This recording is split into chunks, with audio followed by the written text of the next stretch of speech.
ఒక పార్టీ రంగు వేయడం తప్పు. ఒక బీఆర్ఎస్ కార్యకర్తలు, ఓ బీజేపీ కార్యకర్తలు, ఓ కాంగ్రెస్ కార్యకర్తలు, ఓ సిపిఎం కార్యకర్తలని జర్నలిస్టులను ఒక పార్టీలకు గుర్తింపు తేవద్దు. జర్నలిస్టులు అన్ని పార్టీలకు, అంతమంది ప్రజలకు అవసరం. వాళ్ళు ఏ పార్టీని ఏకపించడం కరెక్ట్ కాదు. మీరు 30 సంవత్సరాల రాజకీయం చేస్తున్నారు. మీరు నేర్చుకున్న తెలివి ఇదేనా? మీరు చేసే ఆలోచనేనా? నీ కింద ఉండే తత్తులు చెప్తే వాళ్ళ మాటలు మీరు మాట్లాడి, వాళ్ళు మాట్లాడిస్తే మీరు మాట్లాడినరా? దీని విషయంగా తీవ్రంగా ఖండిస్తున్నాను. జై భీమ్, జై భారత్. వాళ్ళు అడిగింది ఏంది? మేము గత కొన్ని సంవత్సరాల నుంచి మా పిల్లలు పెట్టి జర్నలిజంగా పనిచేస్తుంటే మాకు కావాల్సింది ఒకటి, ప్లాట్ ఇవ్వమని అడిగిండ్రు. ఆ ఒక్కరికి వాళ్ళ సొంతం కోసం అడగలే. కొల్లాపూర్లో ఉంటే 130 మంది జర్నలిస్టుల కోసం అడిగిండ్రు. వాళ్ళ ఒక్కరి కోరిక కాదు, అందరికీ అవసరం అని అడిగిండ్రు. అడిగినప్పుడు మీరేం చేయాలి? సరే ఇప్పుడు ఇస్తాము, అప్పుడు ఇస్తాము, ఏదో ఒకటి చెప్పాలి.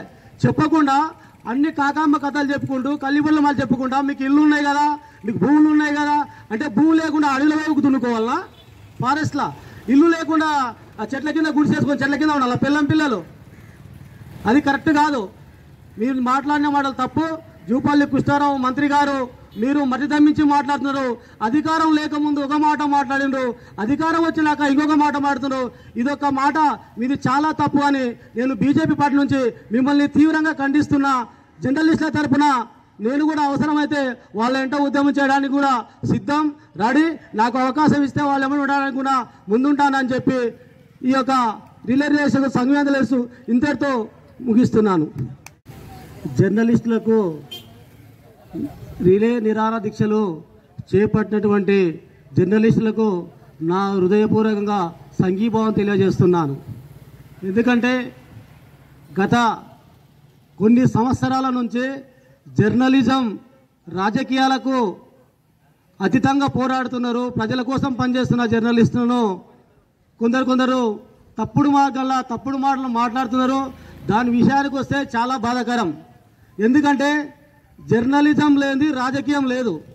ప్రతి జర్నలిస్టు తమ ఒక బాధ్యతను, తమ ఒక కుటుంబాన్ని, తమ పిల్లలను వదిలిపెట్టి ఎవరైనా చనిపోతే వాళ్ళ దగ్గరికి ముందుగా పోయే జర్నలిస్టు, ఒక ఇల్లు కాలిపోతే ముందుగా వెళ్ళేది జర్నలిస్టు, ఒక యాక్సిడెంట్ అయితే ముందుగా పోయే జర్నలిస్టు, ఒక మూగ జీవాలు కూడా చనిపోతే కూడా ముందుగా వెళ్ళేదే జర్నలిస్టు, ఒక రైతుల గడ్డాములు కానీ మోటార్లు కానీ ప్రతి ఒక్కటి కాలిపోతే జర్నలిస్టులే ముందుకుంటారు అందరికంటే ముందు.